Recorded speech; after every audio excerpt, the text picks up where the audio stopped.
अस्सलामुअलैकुम वरहमतुल्लाहि वबरकातुहू। मैं हूँ मुसन्निफ़ा शमा परवीन मरियम और आप देख रहे हैं मेरे जिन्नाती नावल का छठा एपिसोड दरवाज़ा। तो चलिए देखते हैं कि अब आगे क्या होता है। वो तीनों भाई बहन जिन्नात दानियाल के बताए हुए रास्ते पर चल रहे थे, लेकिन आंधी और तूफ़ान साथ साथ चल रहे थे। तेज़ भयानक आंधी देखकर फातिमा का दिल बैठने लगा और वो डरने लगी। दोनों भाई बहन उसे समझाने लगे। तभी जिन्नात दानियाल ने कहा, उसे आवाज़ दिया और कहा, ऐ मेरी आदमजाद दोस्त, तुम्हें डरने और घबराने की ज़रूरत नहीं।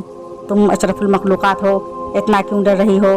फातिमा उसकी बात सुनकर खुद पर काबू पाने की कोशिश करने लगी, मगर इंशराह ने कहा, ऐ जिन्नात दानियाल, वो सब तो ठीक है, पर तुम हमें ये बताओ कि तुम हमारे सामने कब आओगे और कब ख़त्म होगी तुम्हारी ये मजबूरियाँ।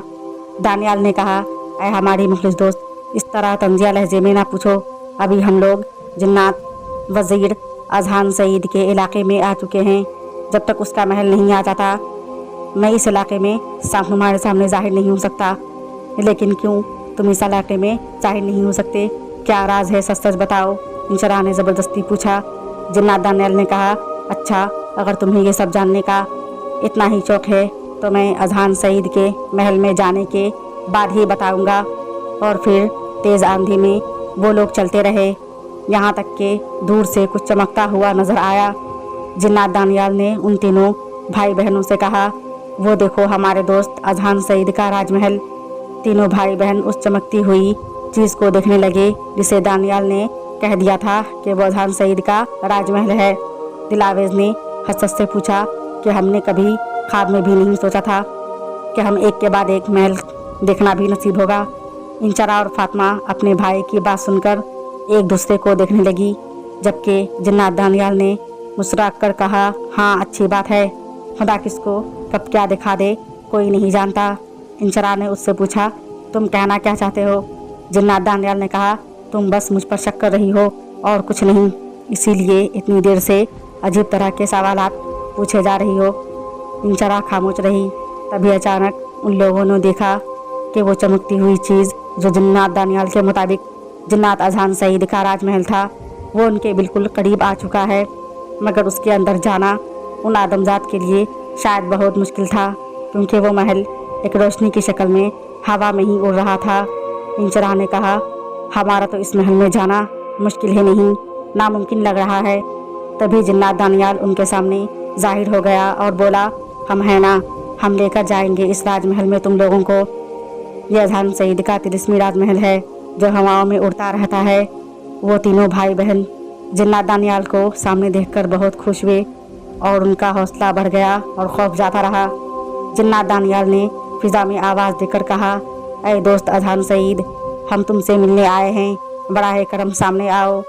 दानियाल का इतना कहना था कि उनके पलक झपकते ही वो राजमहल उनके सामने था, या फिर ये कहा जाए कि वो लोग उस राजमहल के सामने थे और महल के बाहर बेइंतहा सिपाहियों की भीड़ लगी थी। दिलावेज़ ने जिन्नात दानियाल से कहा, ये जिन्नात अजहान सईद की हैसियत तो वज़ीर से ज़्यादा बादशाहत की लग रही, ऐसा लगता है कि ये भी बादशाह है। दानियाल ने मुस्कुरा कर कहा, हाँ बिल्कुल। तभी दो लोग तलवार लिए उनके पास आए और जिन्नात दानियाल से मुखातिब होकर कहा, आपको राजमहल के शहंशाह ने अपने महल में बुलाया है। तभी अंदर से आवाज़ आई जो शायद जिन्नात अजहान सईद की आवाज़ थी, जो जिन्नात दानियाल से मुखातिब होकर कह रहा था, ऐ मेरे अजीज़ दोस्त दानियाल, तुम इंतज़ार क्यों कर रहे हो। तुम जब चाहे बिला झिझक हमारे महल में आ सकते हो, इजाज़त लेने की ज़रूरत नहीं। तुम्हें कितनी बार समझाया है और तुम होके मानते ही नहीं, ऐसा लगता है कि हमें गैर समझते हो। जिन्नात दानियाल ने मुस्कुरा कर कहा, ऐसी बात नहीं है अजहान, मैं तुम्हें अपना मानता हूँ, पर हमारे बाहर रुकने की वजह यह है कि हमारे साथ हमारे कुछ नए दोस्त मेहमान भी हैं। राजमहल से फिर आवाज़ आई, तो क्या हुआ, उन्हें भी अंदर ले आओ, हमें तुम पर पूरा भरोसा है और तुम्हारे इन नए दोस्त का भी इस्तकबाल किया जाएगा, आखिर वो भी हमारे मेहमान हैं। ये सुनकर जिन्नात दानियाल मुस्कुराने लगा और वो तीनों भाई बहन एक दूसरे को देखने लगे और फिर दानियाल के साथ महल में दाखिल हुए। फूलों से उनका इस्तकबाल किया गया। वो राजमहल इतना खूबसूरत था कि इंशराह और फातिमा की आंखें महल की हर एक चीज़ और दरो दीवार को देख रही थी। और फिर अगले ही पल अपने दो सिपाहियों के साथ जिन्नात अजहान सईद उनके सामने मौजूद था। उन्हें पता ही नहीं चला कि वो कब उनके सामने हाजिर हो गया। और जिन्नात अजहम सईद ने जिन्नात दानियाल से खुशी की चमक आंखों में लिए उससे हाथ मिलाया और फिर गले मिलने लगा। उन्हें देखकर लगता था कि उनकी दोस्ती बहुत गहरी और बहुत पुरानी है। इंचराह ने सोचा, जिन्नात की दुनिया में सब कुछ कितना अजीब है और खूबसूरत भी। जिन्नात अजहम सईद अपने चेहरे को छुपा कर रखा था, जो उसकी आदत थी। फातिमा ने देखा कि वो अपने इतने कीमती लिबास और अपनी सरापे और सर पर ताज लिए बहुत ही खूबसूरत और अच्छा लग रहा था। उसने मन में सोचा, हमने तो सुना था कि जिन्नात बहुत खूबसूरत होते हैं, पर आज देख भी लिया। वो अपनी ही सोचों में गुम थी कि जिन्नात अजहम सईद ने उन तीनों की तरफ इशारा करके जिन्नात दानियाल से पूछा, ये लोग कौन हैं और कहाँ से आए हैं? जिन्नात दानियाल ने कहा, ये लोग अपनी दुनिया से आए हैं, आदमजाद हैं ये लोग, और मैं इन्हें उस वक्त धोखे से लेकर आया था और अब ये लोग हमारे दोस्त हैं। जिन्नात अजहम सईद ने दानियाल के अल्फाज दोहरा कर कहा, आदमजाद, पर इनका यहाँ क्या काम? और फिर दानियाल से मुखातिब होकर बोला, तुम कभी नहीं सुधरोगे। जिन्नात दानियाल ने कहा, हाँ वो सब छोड़ो, तुम ये बताओ कि अब तुम ठीक हो ना? इसलिए पूछ रहा हूँ क्योंकि हमें किसी काम में तुम्हारी मदद चाहिए और हमें यकीन है कि तुम इनकार नहीं करोगे। जिन्नात अजहम सईद ने कहा, हाँ हम बिल्कुल ठीक है अल्लाह के करम और तुम्हारी दुआ से।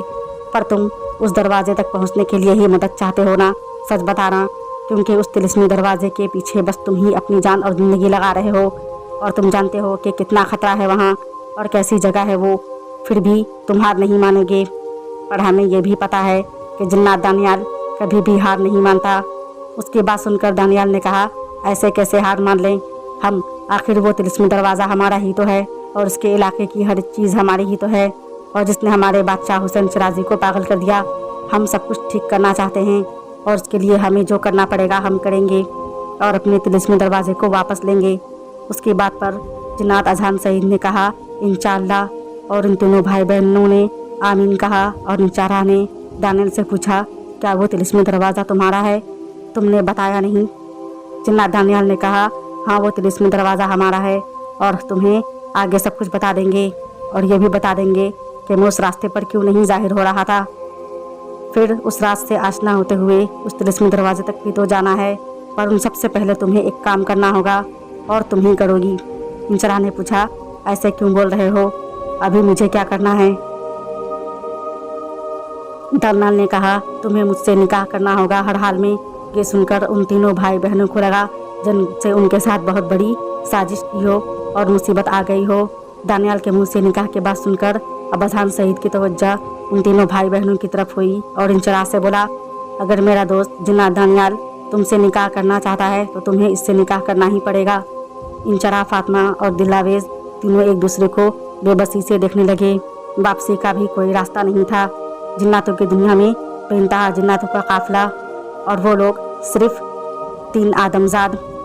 दानियाल ने कहा, ऐ मेरी दोस्त इंचरा, तुम हमें गलत मत समझो, इसके पीछे भी हमारा मकसद है और हम तुम लोगों को कोई नुकसान नहीं होने देंगे। बदले में जो मांगोगे वो दिया जाएगा, पर हमसे निकाह कर लो। दिलावेज ने कहा, लेकिन ऐ जिन्नात दोस्त दानियाल, तुम हर तरह से बहुत अच्छे हो, पर तुम्हें पता है ना कि इंसान और जिन्नात का निकाह नहीं हो सकता। जिन्नात अजहम सईद ने कहा, क्यों नहीं हो सकता? जिन्नात और इंसान का निकाह हमने तुमसे दलील नहीं मांगा और नहीं ये पूछा है कि किसका निकाह किससे होना चाहिए। निकाह तो करना ही पड़ेगा। अरे हम करवाएंगे तुम्हारी बहन और अपने दोस्त का निकाह इंशाअल्लाह आज ही। और अपने सिपाहियों से कहकर पूरे राजमहल को सजाने का हुक्म दिया और इंचरा सोच में पड़ गई और इनकार का कोई रास्ता भी नहीं था। शायद जिन्नात चौर ही उसकी किस्मत में था। तो क्या जिन्नात दानियाल और इंचरा का निकाह हो जाएगा? क्या जिन्नात अजहम सईद अपनी बात को पूरा करेगा और उनका निकाह करवाएगा? और जिन्नात दानियाल का उस निकाह के पीछे क्या मकसद है, ये जानने के लिए देखिए नेक्स्ट एपिसोड नेक्स्ट टाइम। तब तक के लिए अल्लाह हाफिज़, शुक्रिया।